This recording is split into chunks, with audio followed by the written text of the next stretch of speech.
Bonjour, donc nous sommes ici à la COP23 sur le pavillon de la francophonie. Nous sommes avec Madame Koné.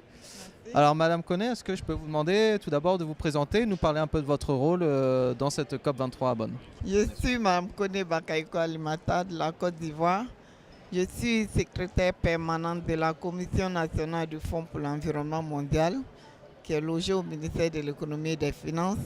Et nous travaillons en collaboration étroite avec le ministère de l'Environnement, bénéficiaire des ressources du FEM, et le ministère des Affaires étrangères, ainsi que tous les ministères techniques qui sont bénéficiaires des ressources du FEM.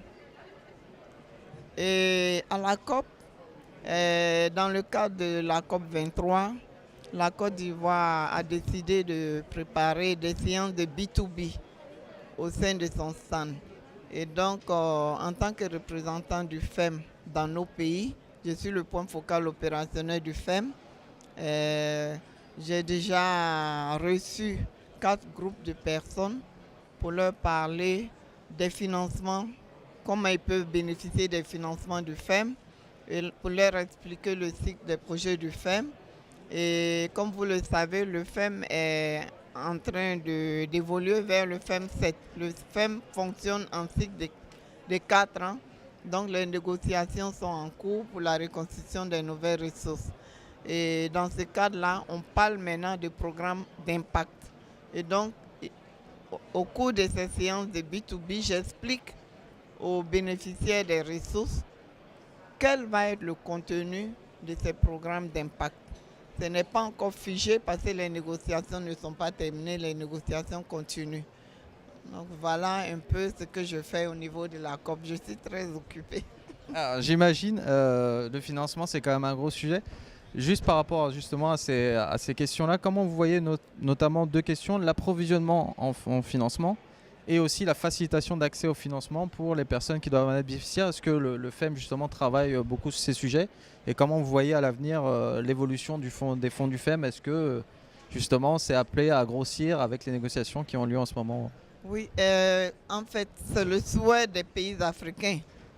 Dans le programme d'impact, les pays donateurs ont souhaité financer l'Amazonie, vous savez, avec la perte des forêts. Et nous, les Africains, nous avons mis l'accent sur la préservation du bassin du Congo et des zones arides. Et donc, notre souhait, comme je l'ai dit, les négociations sont en cours. Notre souhait, c'est que plus de ressources soient octroyées à ces 2 domaines. Et je félicite également, je profite de l'occasion pour parler de la francophonie, parce que vous le savez, tous les documents ici sont en anglais. Moi, je suis francophone, bilingue, mais bien que je sois bilingue, mon travail, je le fais en français. Donc, tous les documents que la francophonie offre ici nous aident énormément. Il y a même eu des documents sur les négociations pour nous apprendre comment participer à ces négociations, comment comprendre les négociations. Ce sont vraiment de très bons documents pour les pays francophones que nous sommes. On vous remercie. Merci beaucoup, c'était la 2e question, mais vous y avez déjà répondu. Et je vous remercie du temps que vous avez pris pour nous répondre. Ok, Merci beaucoup.